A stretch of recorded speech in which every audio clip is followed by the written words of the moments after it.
پوری زندگی میں دین کا معیار کون ہے، کس کو دیکھ کر ہم چلیں گے؟ اس لیے میرے دوستو یہ معیار تلاش کرنا ضروری ہے کہ کس کو معیار بنا کر چلیں گے کہ پورا دین کیا ہے۔ اس لیے آپ نے حق اور دین کو مقید کیا ہے اپنے اور اپنے صحابہ کے ساتھ۔ آپ سے پوچھا گیا حق کیا ہے، فرمایا ما انا علیہ و اصحابی، فرمایا جس پر میں ہوں اور میرے صحابہ ہیں وہ حق ہے۔ قیامت حق کے سمجھنے کا اور دین کے سمجھنے کا معیار آپ کی اور آپ کے صحابہ کی زندگی ہے۔ اسی لیے اللہ نے فرمایا لقد کان لکم فی رسول اللہ اسوۃ حسنہ، تمہارے لیے حضور صلی اللہ علیہ وسلم کی زندگی میں بہترین نمونہ ہے۔ حضور صلی اللہ علیہ وسلم کی زندگی میں بہترین نمونہ ہے۔ اپنی زندگی کو آپ کے سانچے میں ڈال کر زندگی گزارو، اور آپ نے اپنے ساتھ اپنے صحابہ کو ملا دیا۔ فرمایا حق وہ ہے جس پر میرے صحابہ ہیں اور میں ہوں، اور یوں فرمایا اصحابی کالنجوم بأی مقتدیتم اہتدیتم، میرے سارے صحابہ ستاروں کے مانند ہیں، جن کے پیچھے بھی تم چلو گے وہ تم کو اللہ تک اور جنت تک پہنچا دیں گے۔ اس لیے حق کے سمجھنے کا معیار آپ کی اور آپ کے صحابہ کی زندگی ہے۔ ہمارا میرے دوستو المیہ یہ ہے کہ ہم دین کے معاملے میں نیچے دیکھتے ہیں اور دنیا کے معاملے میں اوپر دیکھتے ہیں۔ جو ساری نعمتوں کے باوجود ناقدری اور ناشکری ہے، اللہ نے سب کچھ دیا رکھا ہے، لیکن ہر وقت یہ احساس ہے کہ کوئی آگے ہونا چاہیے، یہ تو کم ہے، اس لیے کہ اوپر دیکھنے کی عادت بنی ہے ہماری، اور دین کے معاملے میں نیچے دیکھنے کی عادت بنی ہے، اس لیے دین کی کمی کا احساس نہیں ہے۔ باوجود اس کے کی زندگیوں میں بے دینی کوٹ کوٹ کے بھری ہوئی ہے، لیکن ہر آدمی کو یہ گمان ہو گیا ہے کہ میں تو دیندار ہوں۔ حالانکہ میرے دوستو حکم اس بات کا ہے کہ دنیا کے معاملے میں نیچے دیکھا جائے اور دین کے معاملے میں اوپر دیکھا جائے۔ فرمایا صابرین اور شاکرین میں سے کوئی ہو نہیں سکتا ہے جب تک دنیا کے معاملے میں نیچے نہ دیکھے اور دین کے معاملے میں حضور اور صحابہ کو سامنے رکھ کر کے نہ چلے۔ اور اللہ تک پہنچنے کا اور جنت تک پہنچنے کے یہی دو راستے ہیں، ایک شکر کا راستہ ہے اور ایک صبر کا راستہ ہے، کہ صبر کے راستے سے اور شکر کے راستے سے اللہ تک پہنچ جائیں گے اور جنت تک پہنچ جائیں گے۔ اس لیے میرے محترم دوستو یہ ہم کو دین کے معاملے میں وہاں دیکھنا ہے۔ اسی لیے مولانا الیاس صاحب رحمۃ اللہ علیہ سے جب پوچھا گیا کہ آپ اس محنت سے کیا چاہتے ہیں، تو فرمایا میں اس محنت سے یہ چاہتا ہوں کہ اس محنت کو امت کرتے کرتے اور اچھی طرح کرتے کرتے اور جتنی کرنی چاہیے اتنی کرنے کے راستے سے وہاں پہنچ جائیں جہاں حضور صلی اللہ علیہ وسلم امت کو چھوڑ کر گئے تھے۔ تو حضور پاک صلی اللہ علیہ وسلم امت کو کہاں چھوڑ کر گئے تھے؟ آپ پوری امت کو دو بنیادوں پر چھوڑ کر گئے تھے۔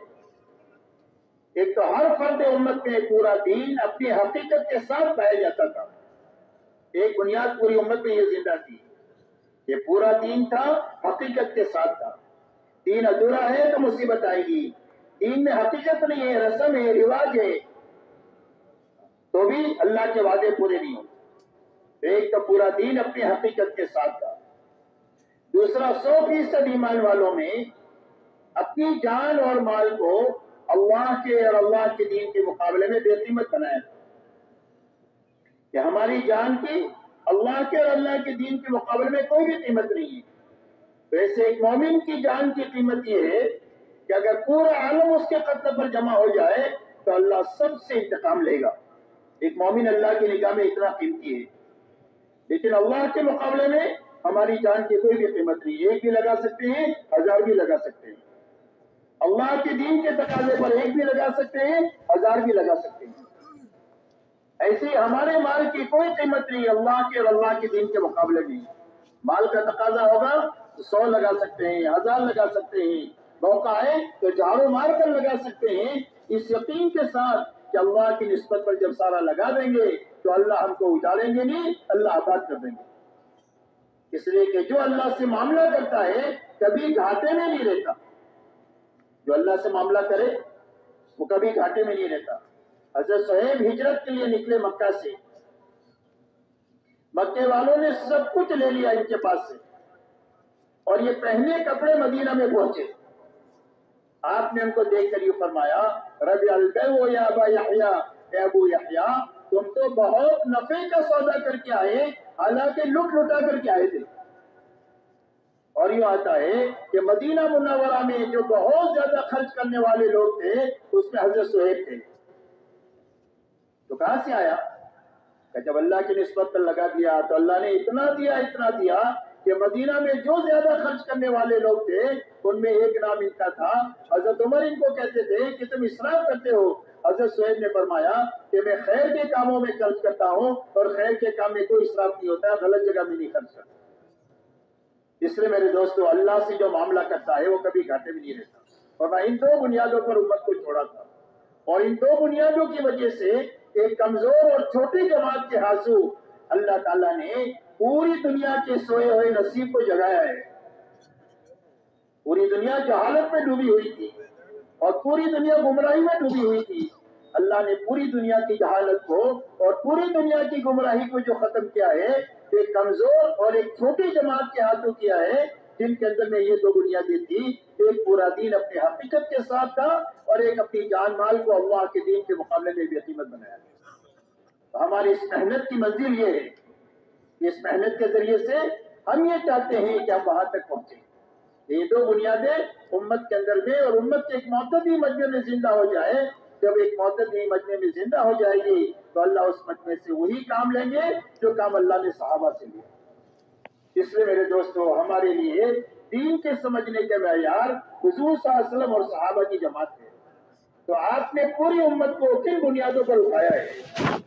جن بنیادوں پر آپ نے پوری امت کو اٹھایا ہے اس میں کی سب سے پہلی بنیاد لا الہ الا اللہ محمد رسول اللہ ہے. اسی لیے سارے نبیوں کی دعوت سب سے پہلے کلمے کی دعوت ہے کہ زندگیوں کا بگاڑ ختم نہیں ہو سکتا اور زندگیوں میں خیر آ ہی نہیں سکتی ہے ایمان کے بغیر. دنیا میں امن آ نہیں سکتا ایمان کے بغیر، اور دنیا میں سلامتی نہیں آ سکتی اسلام کے بغیر. اس لیے میرے دوستوں سب سے پہلی بنیاد ایمان کی ہے جس پر آپ نے پوری امت کو اٹھایا ہے. اسی لیے صحابہ فرماتے ہیں تعلمنا الایمان ثم تعلمنا القرآن. فرمایا ہم نے ایمان کو سیکھا اور اس کے ساتھ قرآن کو سیکھا. اس لیے کہ جب ایمان کو سیکھتے ہوئے قرآن سیکھا جائے گا تو قرآنی احکامات زندگیوں میں ایمان کی طاقت کی وجہ سے آتے رہیں گے. یہاں تک کہ پوری جماعت ایسی تھی کانو کتاب اللہ یمشی الارض. فرمایا زمین پر اللہ کی چلتی کرتی کتاب تھے جس کو قرآن سمجھنا ہوتا ان کی زندگی کو دیکھ کر سمجھ سکتا تھا. اسی لیے ان کی دعوت تھی اسلم و تسلمو، کا اسلام لاؤ سلامتی ملے گی. کا کون سا اسلام؟ فرمایا ہمارے جیسے ہو جائے. اس لیے آپ نے سب سے پہلی بنیاد پوری امت کے جس محنت پر ڈالا ہے وہ ایمان کے سمجھنے پر، ایمان کے سیکھنے پر، اس یقین کو اپنے دل میں بسانے پر اور بیک وقت کے دنیا میں ایمان پھیلے اس کی محنت میں آپ نے پوری امت کو لگایا. اسی لیے سب سے پہلے کلمہ بنائیں، اور کلمے کے بننے کے معنی یہ ہے کہ ہر کلمہ پڑھنے والے کے دل کا یقین یہ بنے کہ میری زندگی کے بننے اور بگڑنے کا تعلق ملک و مال سے نہیں ہے، ڈگری اور عہدوں سے نہیں ہے، چیزوں اور سامانوں سے نہیں ہے.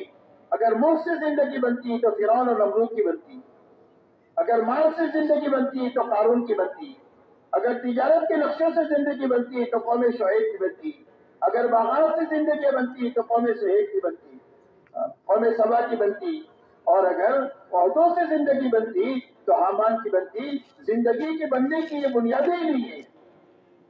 زندگی کے بننے کی بنیاد صرف اللہ کی ذات ہے. اللہ ہی زندگیوں کو بناتے ہیں، اللہ ہی زندگیوں کو اجاڑتے ہیں. آج تک جتنوں کی بنی ہے اللہ کے بنانے سے بنی ہے، اور آج تک جتنوں کی اجڑی ہے اللہ کے اجاڑنے سے اجڑی ہے. بنانے والے بھی اللہ ہے، اجاڑنے والے بھی اللہ ہے. اور اللہ کے یہاں سے زندگی کے بنانے کا ایک ہی ضابطہ ہے اور وہ صرف محمد رسول اللہ ہے. کہ اللہ کس کی زندگی بنائیں گے؟ فرمایا جو محمدی بن کر جیے گا اور جو محمدی بن کر کے مرے گا अल्लाह उसकी जिंदगी को बना देंगे। झोपड़े में है तो झोपड़े में बना देंगे, महल में है तो महल में बना देंगे, गरीब है तो गुर्बत में बना देंगे, और मालदार है तो मालदारी में बना देंगे, तंदुरुस्त है तो तंदुरुस्ती में बना देंगे, बीमार है तो बीमारी में बना देंगे। शर्त ये है कि मोहम्मदी बनकर जिए और मोहम्मदी बनकर के मरे। और मैं सर के बालों से लेकर पैर के नाखून तक, और जूता पहनने से लेकर नमाज तक, और शादी ब्याह से लेकर हुकूमत करने तक, जिंदगी के हर शोबे में मोहम्मदी बनकर के जीना ये अल्लाह से कामयाबी लेने का वाहिद रास्ता है। इसलिए अल्लाह के नबी से मोहब्बत पैदा हो जाए, अपनी जानों से ज्यादा, अपनी तमाम तर औलाद और बीवियों से ज्यादा, और सारी चीजों से ज्यादा मोहब्बत अल्लाह के नबी की हो जाए। यह नबी का हक है कि नबी की मोहब्बत सबसे ज्यादा दिल में हो। नबी का हक है कि नबी की अजमत अल्लाह के बाद हमारे दिल में हो। बाद खुदा बुजुर्ग तो ही किस्सा मुख्तसर, और मैं अल्लाह के बाद अगर किसी का मकाम है तो जनाब मोहम्मद रसूलुल्लाह सल्लल्लाहु अलैहि वसल्लम का है। अगर आलम आपको नहीं पैदा करना होता तो आलम को नहीं पैदा किया जाता। इसलिए आपकी अजमत और बुजुर्गी हमारे दिलों में हो, आपकी इताअत हमारे दिलों में हो, हमारी जिंदगियों में हो, कि जो आप कहेंगे वो करेंगे, जिससे आप मना करेंगे उससे रुक जाएंगे। अल्लाह ने फरमा दिया मा आताकुम रसूल फखुजू वमा नहाकुम अन्हु फंतहू, फरमा जो नबी तुम्हें दे दे वो ले लो, और जिससे रोक दे उससे रुक जाओ। इसलिए आपकी हर बात में आपकी इताअत की जाएगी, खुशी में भी और गमी में भी। और ये फरमाया आपकी इत्तिबा की जाएगी। फरमाया हमारा खाना सोना पहनना शादी ब्याह सब आपके नक्शे कदम पर होगा। हम खाएंगे ऐसे जैसे आपने खाया, सोएंगे ऐसे जैसा आप सोए, कपड़े ऐसे पहनेंगे जैसा आपने पहने, शादी ऐसे करेंगे जैसा आपने किया। अपनी जिंदगी के हर हरकत और सुकून में हम आपकी इत्तिबा और पैरवी के साथ चलेंगे। जब हुजूर सल्लल्लाहु अलैहि वसल्लम वाली सुन्नत हमारी जिंदगियों में आ जाएगी, जिंदगी के हर हरकत और सुकून में, तो हम अल्लाह के महबूब बन जाएंगे। और अल्लाह ताला सुन्नत वाली जिंदगी के अपनाने की बरकत से जो इनामात देंगे, सबसे पहला इनाम देंगे कि सुन्नत की बरकत से अल्लाह उस जिंदगी जीने वाले की मोहब्बत नेक लोगों के दिलों में पैदा कर देंगे। नेक लोगों के दिलों में ये महबूब हो जाएगा सुन्नत वाली जिंदगी के अपनाने की बरकत से। फरमाया फासिक और फाजिर और बेईमानों के दिलों में अल्लाह इसका रौब डाल देंगे। अल्लाह इसका रौब बेईमानों के और फासिक और फाजिर के दिलों में डाल देंगे कि इनसे आंख मिला करके और बुलंद आवाज से बात नहीं कर सकता है जो सुन्नत वाली जिंदगी अपना कर दुनिया में जिएगा। अल्लाह ये इनाम देंगे। अल्लाह रोजियों में बरकत अता फरमाएंगे सुन्नत की बरकत से, और फरमाया दीन में पुख्तगी अता फरमा देंगे कि कोई हाल दुनिया का इसको उस जिंदगी से हटा नहीं सकता है। इतनी पुख्तगी दीन में जो आएगी वो सुन्नत वाली जिंदगी के रास्ते से आएगी। इसलिए कि जो सुन्नत नहीं छोड़ सकता कि वे वाजिब को छोड़ेगा, जो वाजिब न छोड़े कभी फर्ज छोड़ सकता है, और जो फर्ज न छोड़े कभी ईमान छोड़ सकता है। और मैं दीन में पुख्तगी जो आएगी वो सुन्नत की बरकत से आएगी। और अल्लाह का वली बनने का और अल्लाह वाला बनने का आसान रास्ता, महफूज रास्ता, सारे खतरा से पाक रास्ता वो सुन्नत वाला रास्ता है, जिसके जरिए से आदमी अल्लाह से करीब हो जाएगा और अल्लाह का महबूब हो जाएगा। इसीलिए फरमाया कुल इन कुंतुम तुहिब्बूनल्लाह फत्तबिऊनी युहब्बुकुमुल्लाह व यग़फिर लकुम ज़ुनूबकुम वल्लाहु गफूरुर रहीम। अल्लाह जल्ल शानो फरमाते हैं कि ऐ हमारे नबी जी, हमारा शाही फरमान आप इंसानों को सुना दीजिए कि अगर तुम्हें अल्लाह से मोहब्बत का दावा है तो उसकी दलील ये है कि उस दलील में मेरे पीछे पीछे चलो। नबी के पीछे चलना ये अल्लाह से मोहब्बत की दलील है कि अल्लाह की इससे मोहब्बत है, इसके पीछे अल्लाह के नबी से के पीछे पीछे ये चल रहा है। और मैं जब मेरे पीछे पीछे चलोगे तो अल्लाह तुमको अपना महबूब बना देगा। अल्लाह की मोहब्बत का रास्ता सुन्नत वाला रास्ता है, अल्लाह का महबूब बनने का रास्ता है। और ये फरमाए इंसान में गलती हो जाएगी तो अल्लाह माफ कर देंगे, इसलिए कि अल्लाह माफ करने वाली भी बढ़े और अल्लाह रहम करने वाली भी बढ़े। इसीलिए हदीस कुदसी में फरमाया मन आद अली वलियन फक़द आज़नतु बिल हर्ब। फरमाया जो मेरे वली को सताए और जो मेरे वली से दुश्मनी करे, अल्लाह फरमाते हैं मेरी उसके साथ ऐलान जंग है। اور سارے ایمان والوں کو اللہ تعالیٰ نے ولایت کا راستہ دیا ہوا ہے. ہر ایمان والا اللہ کا ولی بن سکتا ہے سنت والی زندگی کو اپنانے کے راستے سے. آسان راستہ، سارے خطرات سے محفوظ راستہ، کوئی مشکل نہیں. سنت پر عمل کرتے ہوئے اللہ کا ولی بن جائے گا. اور جب اللہ کا ولی بن جائے گا تو دنیا کی کوئی طاقت اس کا بال بیکا نہیں کر سکتی. اسی لیے کتابوں میں آتا ہے کہ ایک اللہ والے راستہ چل کر جا رہے تھے. سامنے سے ایک آدمی اپنی عورت کے ساتھ آ رہا تھا. اللہ والوں کی پیر کی ٹھوکر سے مٹی اڑی اس کے عورت کے کپڑوں پر آ گئی. تو اس کے یار کو غصہ آیا، اس نے اٹھا کر ایک تماچا مار دیا، لیکن مارتے ہی دھڑام سے گرا اور مر گیا. عورت نے شور مچایا، مار دیا مار دیا مار دیا. لوگ جمع ہو گئے کہ کیا ہوا کیا ہوا کیا ہوا، کوئی بتانے والا نہیں ہے. تو اللہ والوں نے کہا بھائی ہوا کچھ بھی نہیں ہے، یہ تو اللہ والوں کا معاملہ ہے. اس کے یار کو غصہ آیا، اس نے مجھے مارا، اور ہمارے یار کو غصہ آیا، اس نے اس کا کام تمام کر دیا. اس لیے میرے دوستو، یہ کام اللہ کو اپنے ساتھ لینے کا کام ہے. یہ کام اللہ کو اپنے ساتھ لینے کا کام ہے. اللہ جس کے ساتھ ہو جائیں گے اس کی ناؤ کنارے لگ جائے گی، اور اللہ جس سے روٹ جائیں گے اس کی ناؤ ڈوب جائے گی. چاہے دنیاوی اعتبار سے کتنے ہی بڑے نقشوں کا کیوں مالک نہ ہو، لیکن اس کی ناؤ کبھی کنارے نہیں لگ سکتی ہے جس سے اللہ روٹ جائے. تو اللہ کو ساتھ دینے کا راستہ صرف محمد الرسول اللہ کا راستہ ہے. اس لیے محمدی بن کر جینا اور محمدی بن کر کے مرنا، یہ اللہ سے زندہ کامیابی لینے کا واحد راستہ ہے.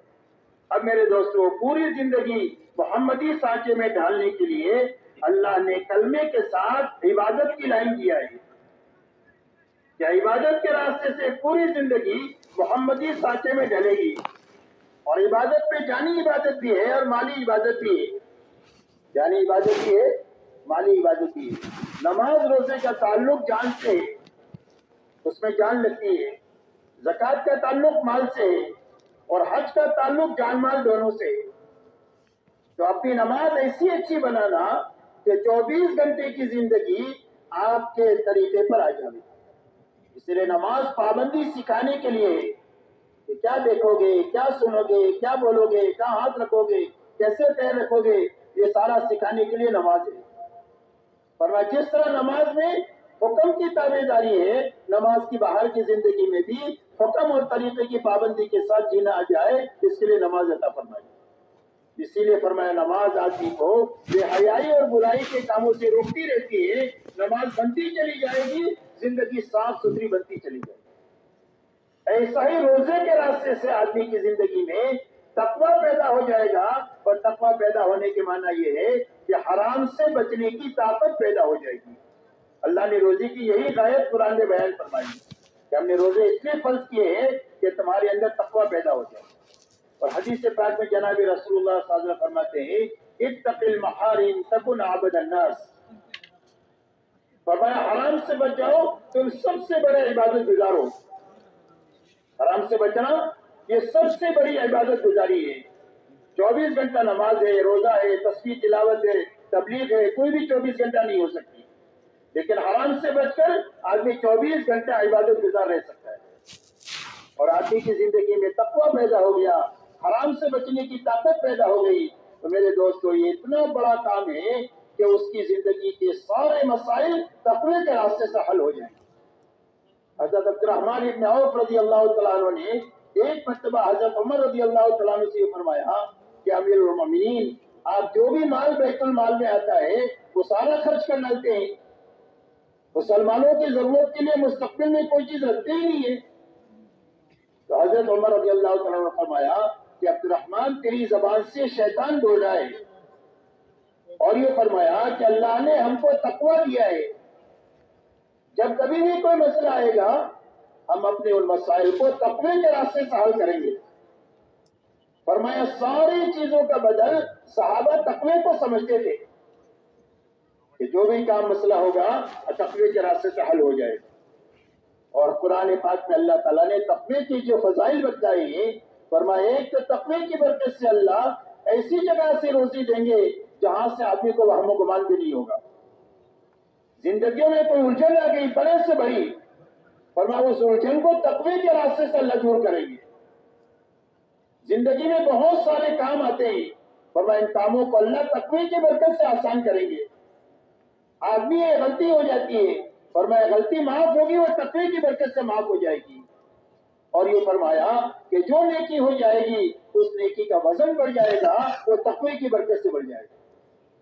और नेकी में कितना वजन हो सकता है इसका अंदाजा हम इससे लगाएं कि हजरत उमर इब्न खत्ताब रज़ियल्लाहु तआला अन्हु फरमाते हैं, अमीरुल मोमिनीन हजरत हुजूर अबू बकर सिद्दीक रज़ियल्लाहु तआला अन्हु से, कि अगर आप एक दिन की नेकी मुझे दे दें, जिस दिन में आपने उम्मत को संभाला है हुजूर सल्लल्लाहु अलैहि वसल्लम के विसाल पर, और हिजरत के रात की नेकी दे दे, तो मैं अपनी पूरी जिंदगी की नेकियां देने के लिए तैयार हूँ। हालांकि हजरत उमर की जिंदगी में कितना बड़ा काम हुआ है मैं आप सोच भी नहीं सकते। पूरी दुनिया में कितनी मस्जिदें बनी, पूरी दुनिया में इल्म के मराकिज बने, और पूरी दुनिया के अंदर में इबादत की फिजा दुनिया में बनी, और पूरी दुनिया में अमन अमान बना। ये हजरत उमर रज़ियल्लाहु तआला अन्हु के 10 साल खिलाफत के जमाने में इतना बड़ा काम हुआ है जिसका हम अंदाजा भी नहीं लगा सकते।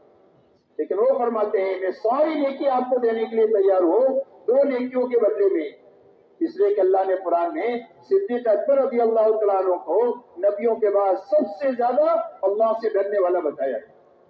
इसलिए मेरे दोस्तों, रोजा ऐसा अच्छा रखना, नमाज ऐसी बनाने की मेहनत करना, उसी के साथ फिर ज़कात इतनी खुशदिली के साथ देना कि हमारे अंदर का बुखला खत्म हो जावे। इसलिए कि बुखल जहन्नम का दरख्त है और सखावत जन्नत का दरख्त है। हज ऐसा अच्छी तरीके से सीख कर किया जाए कि पूरी जिंदगी ख्वाहिशात से निकाल करके इताअत पर आ जाए। इसलिए अपनी इबादत की लाइन को अच्छे से अच्छी बनाना, ये पूरी उम्मत में जिंदा हो जाए, उसकी मेहनत दावत और तबलीग के जरिए से हो रही। उसी के साथ मेरे दोस्तों, ईमान और इबादत ये अल्लाह के 2 बड़े बड़े हक हैं। ईमान में अल्लाह के साथ किसी को शरीक नहीं कर सकते, न उनकी जात में और न सिफात में। ऐसे इबादत में किसी को शरीक नहीं कर सकते अल्लाह के साथ नहीं। इसलिए कुर्बानी सिर्फ अल्लाह के नाम की होगी, कसम सिर्फ अल्लाह के नाम की खाई जाएगी, नजर अल्लाह के लिए मानी जाएगी। ये सारी चीजों में किसी भी चीज में अल्लाह के साथ में किसी को शरीक नहीं किया जाएगा। इसलिए कि इबादत और ईमान ये 2 बड़े बड़े अल्लाह के हक। उसी के साथ मेरे दोस्तों, अपनी मुआशरत को पाकीज़ा बनाना, आपस का रहन सहन। अल्लाह ने अपने हुकूक थोड़े रखे हैं, आपस के हुकूक ज्यादा रखे हैं। और दुनिया का निजाम अल्लाह ने ऐसा बनाया है कि दुनिया में हर एक आदमी उसकी रिश्तेदारियां होती है। कोई आदमी जमीन से उगता नहीं है, आसमान से टपकता नहीं है। हर एक के माँ बाप होते हैं, बीवी बच्चे होते हैं, भाई बहन होते हैं, पड़ोसी होते हैं, कोई सेठ होता है, कोई नौकर होता है, कोई हाकिम होता है, कोई रईयत होता है। ये सारे ताल्लुकात है दुनिया में, और जितने ताल्लुकात है इतने हुकूक है। जब हुकूक को मालूम करके अदा किए जाएंगे तो घर से लेकर आलम, पूरा आलम जन्नत का नमूना बन जाएगा। और जब हुकूक ज़ाये होंगे तो घर से लेकर आलम पूरा जहन्नम का और जंग का अखाड़ा बन जाएगा।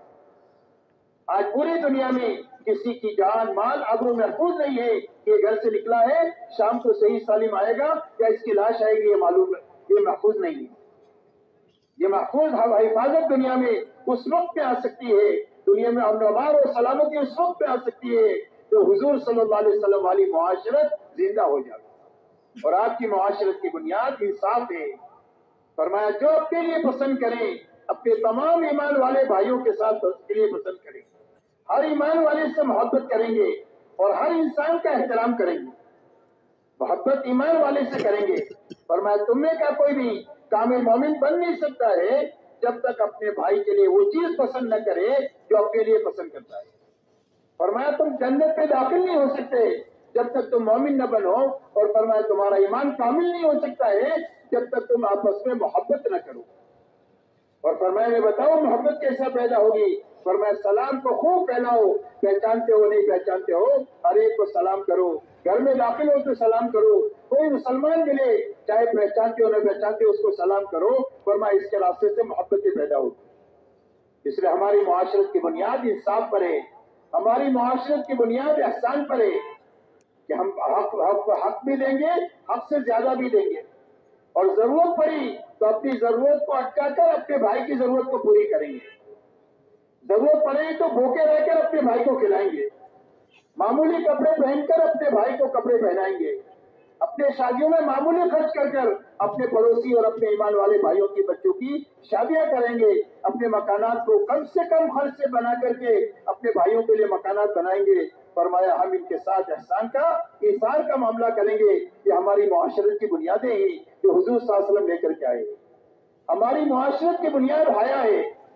फरमाया हया खत्म हो जाए जो चाहे करो। बहुत सारी गलतियों से आदमी जो बचेगा वो हया और शर्म की वजह से बचेगा। इसलिए हमारी मुआशरत की बुनियाद हया है, हमारी मुआशरत की बुनियाद सादगी है कि हम अपने खाने में, पीने में, मकानात के बनाने में, सवारियों के खरीदने में सादगी को इख्तियार करेंगे, जरूरत को सामने रखेंगे, ख्वाहिश को सामने रखकर, इसराफ को सामने रख करके नहीं चाहिए। इसलिए अपनी मुआशरत को पाकीज़ा बनाना और जाहिलियत की सारी रगों को काट कर दुनिया में जीना। आपने जबान की रग को काटा है कि जबान कोई भी मसला नहीं है, किसी पर कोई फजीलत नहीं है तकवे के बगैर। जो मुत्तकी है वो सबसे बड़ा अल्लाह की निगाह में काबिल इकराम है, चाहे वो झोपड़े में रहता हो, चाहे वो महल में रहता हो, चाहे बड़े खानदान का हो, छोटे खानदान का हो, अल्लाह के यहाँ किसी को कोई फजीलत नहीं है सिवाय तकवे की। इसलिए मेरे दोस्तों, जबान की रग को आपने काटा है कि जबान कोई मसला नहीं है, कि जबान के मसले पर हम जमा नहीं होंगे कि मेरी जबान का है, रंग के मसले पर हम जमा नहीं होंगे, हम वतन की बुनियाद पर जमा नहीं होंगे, हम कौमियत की बुनियाद पर जमा नहीं होंगे। ये सारी जाहिलियत के रगे हैं, इनमें आपको अपने काट कर आपने पूरी उम्मत को एक बनाया है और पूरी उम्मत को अल्लाह पर जमा किया है। हम आपस में जुड़ नहीं सकते हैं जब तक अल्लाह पर न जुड़े। जब अल्लाह पर जुड़ जाएंगे तो आपस में भी जुड़ जाएंगे। इसलिए कि हमारे इख्तिलाफ की कोई बुनियाद ही नहीं हमारे दीन में। हमारा अल्लाह एक है, हमारे नबी एक है, हमारा कुरान एक है, हमारी नमाजें सब पांचों सारी उम्मत की एक ही है, ज़कात एक ही है, हज एक ही है और सारी चीजें एक है। इख्तिलाफ की कोई बुनियाद हमारे अंदर नहीं। इसलिए सारे इख्तिलाफात से बच करके उम्मत एक और नेक बने। इसलिए कि उम्मत जब एक और नेक बनेगी अल्लाह की मदद की मुस्तहिक होगी और जब मुख्तलिफ खानों में बढ़ जाएगी तो अल्लाह की मदद से महरूम हो जाएगी। और मेरे दोस्तों, अल्लाह की मदद रूठ जाए तो दुनिया में कोई ताकत नहीं है कि जो हमको संभाल सके। हमारी संभालने वाली चीज सिर्फ अल्लाह की मदद है। इसीलिए फरमाया यंसुरकुमुल्लाहु फला गालिब लकुम व यहसुरकुम फमन ज़ल्लज़ी यंसुरकुम मिन बअदी व अलल्लाहि फलयतवक्कलिल मुमिनून। और अल्लाह तुम्हारी मदद करे तो दुनिया की कोई ताकत तुम्हारे पर काबू नहीं पा सकती है। और अगर अल्लाह अपनी मदद को उठा ले तो कौन है जो तुम्हारी मदद कर सकता है। और ईमान वालों को अल्लाह ही पर एतमाद करना चाहिए। इसलिए हमारे सारे मसाइल का हल सिर्फ अल्लाह की मदद है। और अल्लाह की मदद का सबसे बड़ा सबब हमारी आपस की इज्तिमाइयत है कि हम हक पर जमा होंगे, हक ही को कहेंगे, हक ही को बोलेंगे, हक ही को दुनिया में फैलाएंगे। इसलिए कि हक पर जमा होने का नाम इज्तिमाइयत है और बातिल पर जमा होने का नाम तफरीका है। इसीलिए बेईमानों के बारे में फरमाया तहसबुहुम जमीअन व कुलूबुहुम शत्ता। फरमाया इनकी बहुत बड़ी भीड़ तुमको नजर आएगी, हालांकि इनके दिल अंदर से फटे हुए हैं। भीड़ के जमा होने का नाम इज्तिमाइयत नहीं है, हक पर जमा होने का नाम इज्तिमाइयत। इसलिए आपस में मोहब्बतें पैदा हो जाए, एक दूसरे को माफ करना आ जाए, एक दूसरे की गलती से दरगुजर करना आ जाए, हर एक के साथ जुड़ना आ जाए, हर एक को जोड़ना आ जाए, हर एक से माफी मांगना आ जाए और हर एक को माफ करना आ जाए। ऐसी अच्छी जिंदगी बने कि पूरी उम्मत एक बन जाए और पूरी उम्मत एक बन जाए, अल्लाह की मदद की मुस्तहिक हो जाए।